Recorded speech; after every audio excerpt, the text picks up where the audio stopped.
Mapagpalang araw po sa inyong lahat, Pete Senior, mga kapatid. Tayo ay nasa ikatlong linggo, third week ng buwan ng January, tuwing ikatlong linggo ng buwan ng Enero ay pagdiriwang sabay-sabay sa ating bansa dito sa Pilipinas na kapistahan ng Senyor Santo Niño. Kaya Pete Senior sa inyong lahat.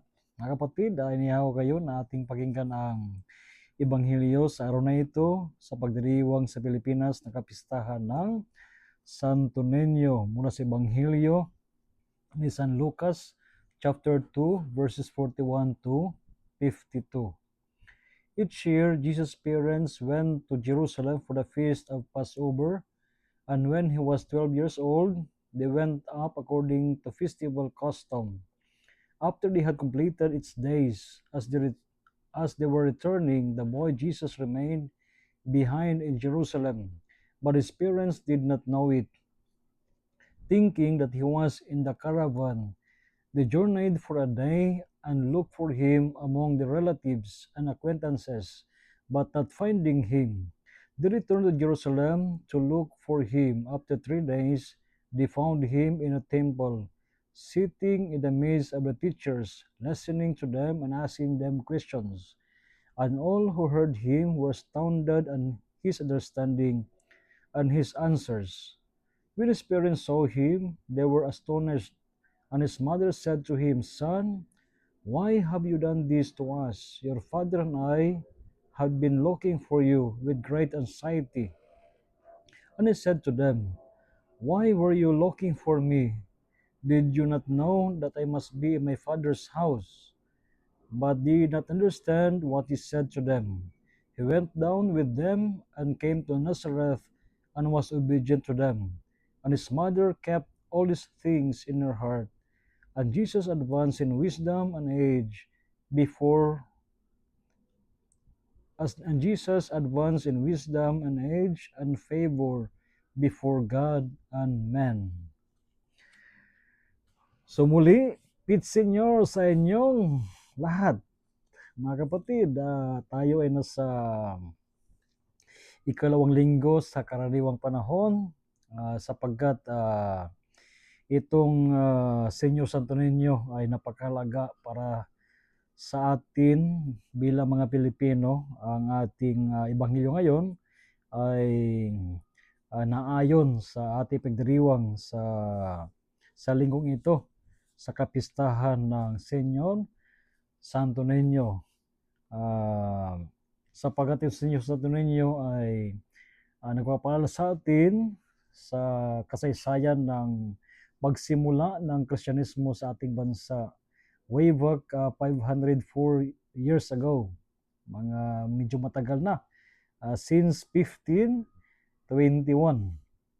Kaya sa paggunita na kapistahan ng Santo Niño, we have to be grateful for the gift of Christianity sa ating bansa. So yun sa napakahalaga. Kaya sa Pilipinas, nationwide, sabay-sabay pagdiriwang na ang kapistahan ng Senyor Santo Niño sapagkat tingnan natin ang kasaysayan ng ating Kristyanismo, pagiging Kristiyano natin bilang mga Pilipino.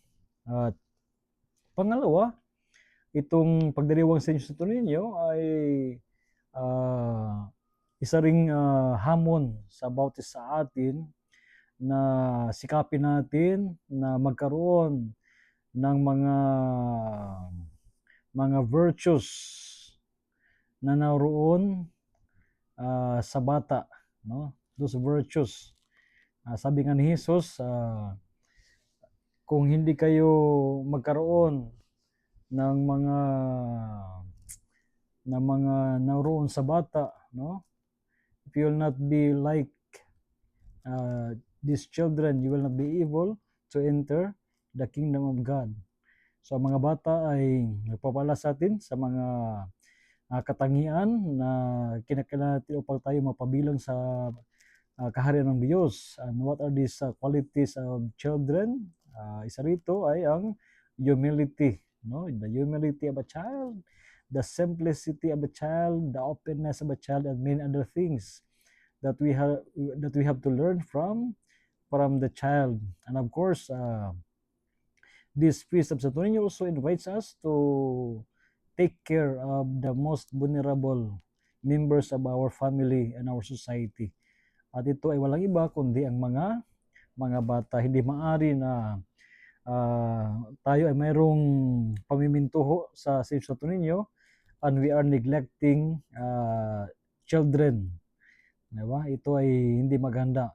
So kasabay, ang dapat maging bunga ng ating pamimintuho sa Santo Niño ay ang ating pagpapahalaga at pagkatanggol sa karapatan ng mga bata, because they are the most vulnerable members of the society, of the family.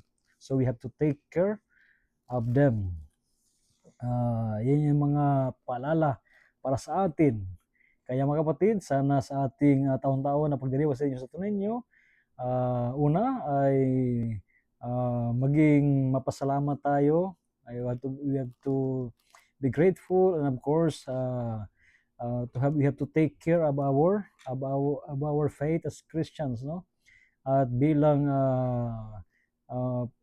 pagiging grateful sa pagiging Kristiyano ay napakahalaga rin na saan man tayo naroon ay bahagi natin ang ating panampalataya sa ating mga kapatid.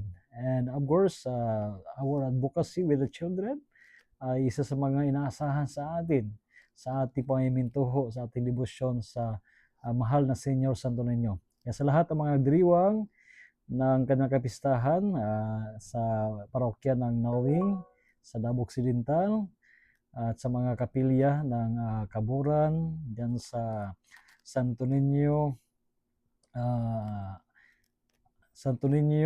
Upper Victory, Santo Niño, Kaburan Big, sa Tabayon, sa Amlahaw, sa Kulaman, sa Tabayon, no?